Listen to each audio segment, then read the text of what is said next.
Hello everyone, welcome back to Fighting in Style. My name is Gavin Espinoza and we're continuing a series on the basics of Taekwondo. What I'm going to show you guys today is a side kick, middle stance. Let's go ahead and start with the middle stance. The middle stance starts with spreading your legs about double shoulder width apart, bending down so that my knees are bent but not moving forward in front of my toes. Both feet are facing forward, they're parallel towards each other, and then again my body weight is at the center of gravity. We use the basic principles of the base of support. As you can see, the center of gravity is low, legs are wide, a wide base of support. This establishes a very solid position in a stance. Understand also that when we do this stance, we're really conditioning our muscles in the front of the quadriceps. We're working towards increasing our range of motion on our hips, and we're just strengthening our overall base. This is good for conditioning. Guys, you should be doing this and holding this position for about 30 seconds if you're starting, and then do it a little bit longer, maybe for a minute. And this helps again with establishing strength for the legs that prepare you guys for kicking. Again, this is a middle stance. From the side, you can watch my posture. That again, what I don't want to see is that the knees are past my toes. The knees are staying right here, straight, not passing my toes, so that the base of support is proper. The posture is proper by having my body upright and establishing center of gravity, which is low. From this position, I'm going to go ahead and introduce the side kick. From here, I'm going to have my hands in a guard position. I'm going to do pivot my foot, my opposite foot facing opposite the target. There's 4 movements. 1 is the knee chamber, 2 is the extension of the foot, 3 is the retraction, and 4 is the setting down. Now let's get into a little bit of detail. Those 4 movements, if I can start again by pivoting my foot, when I bring my knee up, I want to bring my knee high towards the chest, and notice that I'm leading with the heel of my foot. You guys take a look at the other side from a different angle, the target. One more time, as I lift up, this is called a chamber. I don't want my foot chambered low. Different arts might be able to do that, but in Taekwondo, we like to keep our chamber high so that if we do make contact and we're unable to extend right away and we hit, we're still able to hit with the heel of the foot towards our target. Number 1 is the chamber. Number 2 is the extension. When I do the extension, my shoulder, hip, knee, and heel are all in line with each other, okay? One more time from a different angle. As you can see, when we kick, we don't want to pike our body this way, which is typical of what you'll see beginners do because they haven't established the right muscle group and strength in their body to be able to incorporate straight movement. But what we're trying to work for with the kick is a proper extension by having alignment from my shoulder all the way down to my heel. By doing that, you'll be able to incorporate a very, very powerful kick that has the weight of your body behind that.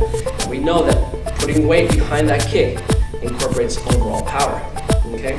Let's go ahead and continue on. From that extension, this is number 1, knee chamber. 2, extend to the target. 3, I'm gonna bring my knee right back, just like I started, with the chamber, looks just the same. And then 4, I set back down. Let's go ahead and put all that together. From here, extend, and set down. One more time. I'm going to do it maybe even a little higher to a different angle. I might kick towards the head, and then set down. Now, the beauty of Taekwondo is that we don't limit ourselves to any particular kicking. We kick to the knee, we kick to the groin, we kick to the midsection, we kick to the head. Some people might say, kicking to the head, is that practical? We kick to the head so that we can establish good angle with our body. We don't necessarily have to kick to the head, but by having the flexibility to kick so high, such as going up here, this position, it gives us a good range of motion that's increased so that we can meet our target from far away. Okay guys, I'm going to use this heavy bag or semi-heavy bag as a demonstration to illustrate what kind of range of motion is executed and what the target points are for a side kick. When I execute a side kick, again, I mentioned I want to hit with the heel of my foot towards that pad so that the contact is made with heel and maybe a little bit of the blade of that foot. When I work on kicking higher towards the head, I can be a little bit closer and drive up. Now, what the benefit of that is that that stretch that I had to incorporate that kick to the head, I can bring my body even further back, kick towards that target, right towards the body, and still be able to make contact even from further away. Here's what I mean. If I were to just side kick here and my only range of motion is this high, if I were to step back a little bit further, I can no longer make contact with the hit.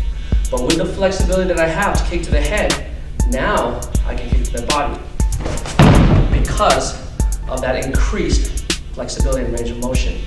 And that's one of the beauties of kicking in Taekwondo, because now we have more range to give.